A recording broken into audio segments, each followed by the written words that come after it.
Hey guys, in today's video, let's talk about some of the struggles of living in the UK. I know you must be wondering, like, struggles of living in the UK. I mean, like, when you're in the UK, it's all rosy and stuff. But unfortunately, it's not. So, let's talk about some of the struggles. And the first one is in relation to having a partner. So, if you're in the UK without a partner, like, you're so lucky. And I say you're lucky because, like, it's better not to have a partner than to have a partner that is not kind. I mean, not say a useless partner because, yeah, but yeah, it's better not to have one than have one that does not care, that is not considerate, because a lot of things in the UK would push you. Like, a lot of things would test your love, like, a lot of things would test your patience. And it's not what we're used to. So, having a partner that is kind and considerate, that knows how to adjust when needed, is a very important thing. And I say this because when I was working at the first place I worked at when I came to the UK, the job was cool. I loved the job and everything, but the people I was working with, a lot of them were just so like something else. So I wasn't happy, and I wanted to switch jobs. And I told my partner, I'm not happy in this place anymore. I want to switch jobs. I was complaining a lot about it, and I don't think he took me seriously until one day I came back from work and I'm like, babe, I'm not happy. And he said, oh, okay.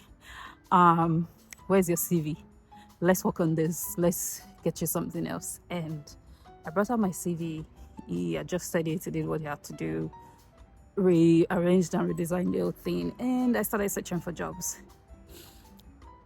Now, I got a call from one particular hotel because I was looking for something in line with what I was doing, which I had fallen in love with, which is hospitality. So I wanted to stay in this hospitality industry. So I had applied for different jobs. I applied for like over 50 jobs. And I got some responses. And there was this one I got from Ibis Hotel, which is to work as a night receptionist. But like, when they called me and they talked about night receptionist, I'm like, okay, I didn't apply for night. I applied for day receptionist. So why are they talking to me about night? I don't want to do night. And yeah, that was my response to them. So my partner came back from work and I told him, see, I got this call from this hotel and they're talking about night receptionist. But why will I leave you at home and be doing nights? Like, I don't understand. But then he was like, wait, what? You did what? You should take it. If you get a job that, as long as it's something you want to do, even if it's at night, babe, I'm okay. Take it. Don't say, oh, maybe, or because of me. Like, I'm cool. Take it. I'm easy. And I'm like, oh, okay. Yeah, so, but like that one was already gone, by the way. So I couldn't go back to tell them, oh, okay, so yesterday I was joking or whatever. So yeah, I let that go. So I kept searching. And one day I went for this interview in this very far place and I got lost, I got found, I had to run, I had to jog just to get to this place on time. But like, God, it was frustrating and terrible. But finally, on my way back, I stumbled into this nice hotel and big hotel. I'm like, oh, this hotel is nice. So like, and I had seen it online, so and I applied for the job, but like I didn't get a response from them. But I'm like, oh, this place is nice. So like, if I was working here, oof, beautiful. So I was admiring it and saying, a lot of good things, and I just walked past, and I made my way home. But as I kept applying, I checked on their website. I mean, this hotel I saw on my way back from this other interview. I searched their websites. I searched them on LinkedIn. I searched them on Instagram. One thing about me is that if I want to find something, I'll find it. One thing that I'm very good at, that I never lose touch with, is research. Like, I will search everywhere till I find it. So I found something about their open day on Instagram, and I'm like, oh, okay, good. And there was this link to sign up on Eventbrite, blah blah blah. I went there, the link was closed, which means they had stopped taking people. I'm like, oh, okay, oh my God. So I immediately phoned them. This was like in the evening, like around 8. But I know hotels work 24/7. So like I immediately called and I spoke with the person that was at the reception at the time that I saw this event, open day work, whatever. I can come with my CV. Can I still come because I'm unable to sign up on Eventbrite? And yeah, I just wanted to know if I can just walk in. And she was like, yeah, sure, you can walk in. Just come. It's so time. Come with your CV. And I'm like, okay, thank you. That's all I need to know. Dusted off my CV that my babe already, arranged for me, printed it out. I sent it to him to print it and bring it for me and all that. And then I went there. And yes, I have the job. So like, because he already yeah, I mean, like when I got there, they told me, oh, unfortunately they already had a lot of people come, and they have done filling their receptionist. What they have left is night. And I'm like, give it to me, I'm gonna take it. Because guess what, my partner already sanctioned it. He already said, whatever you get is fine, I'm okay with it, whether day or night, I'm cool, just do your thing. And it's one very rare thing in the UK to have a partner say, you do your thing. Because like, if you don't have a partner that allows you to spread your wings, to fly, allow you find yourself, find your passion, allow you be yourself, because at the end of the day, nobody can tell you who you want to be, because you have to find yourself. So this person said, oh, cool, do it. If you want to do it. So immediately I got to that interview and they said, oh, what we have is night. I'm like, I'm taking it, because we already spoke about it. And he said it was cool to do it. So now I do the job. I'm working there, and yeah. So that is number one thing. Have a partner that is kind, considerate, and that just cares about you, because at the end of the day, the UK can be very lonely. Now I'm going to talk about another thing in relation with partners. And this will be number 2. So when you have a partner that is not like an extrovert, maybe like you are an extrovert and you married somebody that's an introvert. Like the UK is a very boring and lonely place. Like you spend 5 days at work, 2 days at home. And we're not talking the kind of work that we used to do in Africa where you can lazy about for 1 hour when you're tired, or you can this is like, if you're doing 8 hours and you have 30 minutes break, the 30 minutes break is all you get. Like you work the rest of the hours, you're not going to lazy around. You're not going to say, oh, I'm tired, I want to sit for a bit. Sit where? Are you coming here? Who paid you to come and sit down? So like, when you have those 2 days off, it's very important to do things that you love at that time. Maybe you want to go out, go sit at the park. You want to go and have ice cream. You want to go and so it's very important to have a partner that, even though they are not the outgoing type, if you are the outgoing type, then they should try to adjust to you and try to do things that you love, because at the end of the day, you will get bored and lonely even though you have somebody with you. So it's two different things to be alone and to be lonely. So if you have a partner that does not really care about, like, oh, all I want to do is work, or after work now I want to rest, like, you have to make time for each other consciously, because like, even to have a conversation with somebody you live in the house with, you have to like set a date, like, baby, let's talk about this tomorrow, because like, you are both very busy. But the thing is, if you spend all your time making money, when do you want to spend it? So like, you need to make conscious efforts to spend time with each other, to go on dates, even if it's not like something huge, to just go and have ice cream, take a walk in the city center or whatever. It really helps. Okay, I honestly just saw my bus, but he decided to leave me. Now I have to wait for the next one. This is so annoying. Anyways, number 3, another thing is, people come to the UK, and I've heard this narrative a lot, like, oh, the woman changed when she got to the UK. She became wild now because she knows she has a lot of like, how do you call it? She has a lot of rights and whatever. So now she's flexing and she's easily saying to hell with her husband and all of that. But the thing is, a lot of people, when they come to the UK, they want their partners to change. And I'm talking about men. You want your partners to change. You want her to, start paying bills with you, because obviously, she's now making good money, and she shares the bills with you, because like, why not? She can't kill you. You're not going to just do those things alone. So yeah, but you want to remain a typical African man. You don't want to share the responsibilities. You want to, yeah, when it's time for rent, we pay it half. But when it's time for chores, you won't have to do it alone. Now, keeping in mind that you both work the same hours per week. You work 40 hours per week, she works 40 hours per week. So she's as stressed out as you are. But she now has to do all the other things. She has to clean, she has to cook. If there are kids, she has to take care of them, she has to take them to school, she has to do this and that and that and that. That does not work in the UK. It can never work because this work we're doing is too much. It's too much because, like, yeah. And then she has to cook. So, for instance, I have to cook 10 times a week because, oh, my man is an African man and he likes to eat fresh food. So, I have to cook 10 times a week. If, let's not say I cook like every other day, but like, yeah. But you don't want to adjust. And it's a lot of work. And it gets too much at some point. And what you can do as a considerate partner is to help out, is to do the things that, this is not even you helping out because it's like it's your house as much as it's a house. So you do the things you can do, let her do the things that she can do. When you see that the house is dirty, clean it up. When you see that there's no food, make food. When you see that the kids are crying, carry them. Don't say where you go and meet your mommy.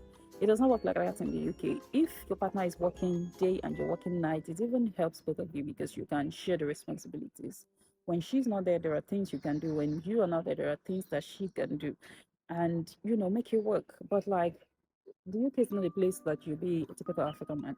And that's why sometimes a lot of things happen. And when sometimes you can't relate to something until you're actually in it, right? When you're in it and then you're like, oh, now I see, now I understand. Because obviously, a lot of things go on in between. And like I said before, the UK is a very lonely place. If you and your partner don't help each other out, you don't keep each other company, one person is more stressed out than the other, it's going to be very tough. It's going to be very tough on that person. And before you know it, they start to detach, they start to they start to become angry, and things start collapsing. And then you start hearing, oh, they went to the UK just after 2 years. She has called police on her husband. She has filed for divorce. Now she wants to live alone in the UK because she's better off without you if you're going to make her do 40 hours of work a week and also do all the chores, take care of you like you're a baby and you're a grown-ass man.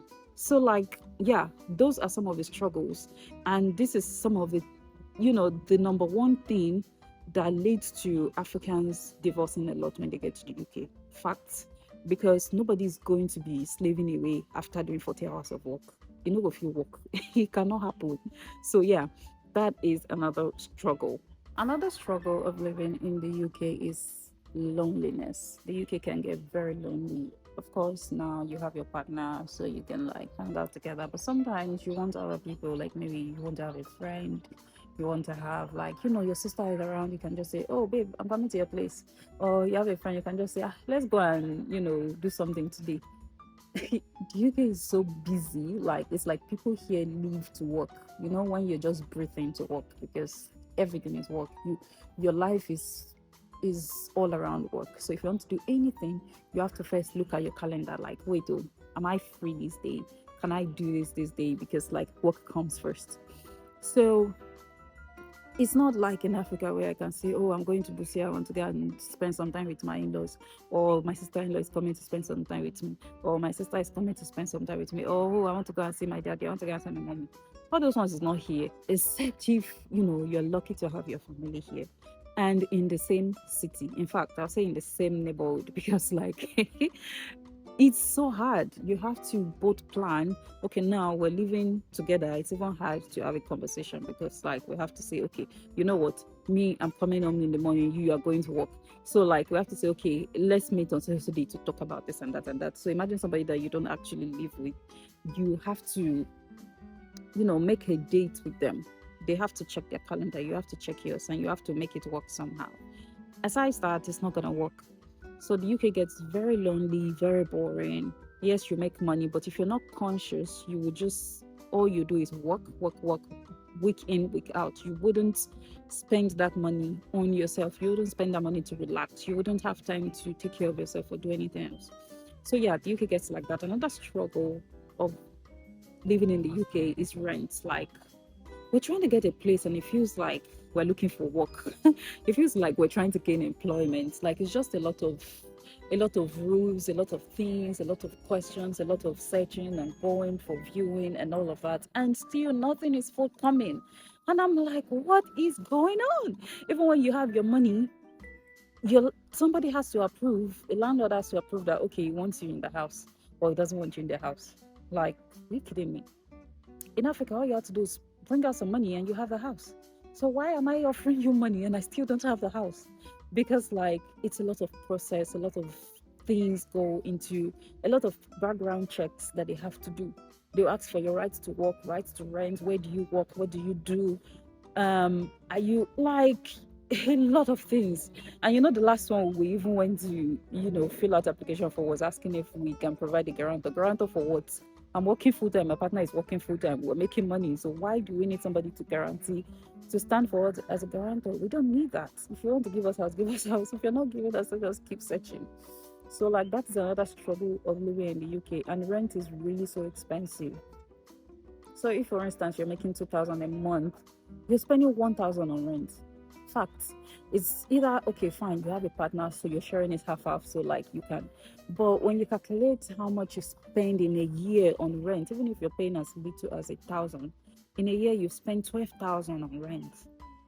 It's crazy. And yeah, people might say, oh, you're just complaining, we'll still come to that UK. I mean, nobody's stopping you from coming. I'm just sharing some of the struggles that people experience in the UK. And yeah, but what really still stands out for me is the loneliness part. Like you can sit on the bus with people and nobody will say hi to each other. Like nobody will even sit on the same row. Somebody is sitting in, like there are two seats beside each other. Somebody sits in that row. When you come on, you have to go to the next row. Like everybody just don't, people don't want to like talk to each other. People don't want to converse. People don't want to like have anything to do with you. It's just like, yeah, just move on. And I mean, I can understand why it's so lonely, because like if you're all going to put earplugs on when you're on the bus or when you're walking, when you're doing, every time is earplugs. Like people are just like deaf to the world, and they keep moving and nobody's saying hi. That thing they say, your colleagues are not your friends, just go to work, do your work and go home, hi and bye. It is very really in the UK, like face your business, do your work, smile, hi, hello, and go your house. Like go your way. That's it. Like the UK is a very boring and lonely place. And if you're not conscious, you will not have any fun. All you do is make money and you not have any real time to spend it. So that's it today on struggles of living in the UK. I hope you enjoyed this. If you're in the UK or anywhere else abroad, you can share with us, some of the struggles that you have over there, because I'm sure this is not limited to the UK only. And yeah, that's it for me today. My name is Missy. You can call me the Black Coffee without cream or sugar. And I will see you in the next one. Bye. Yeah.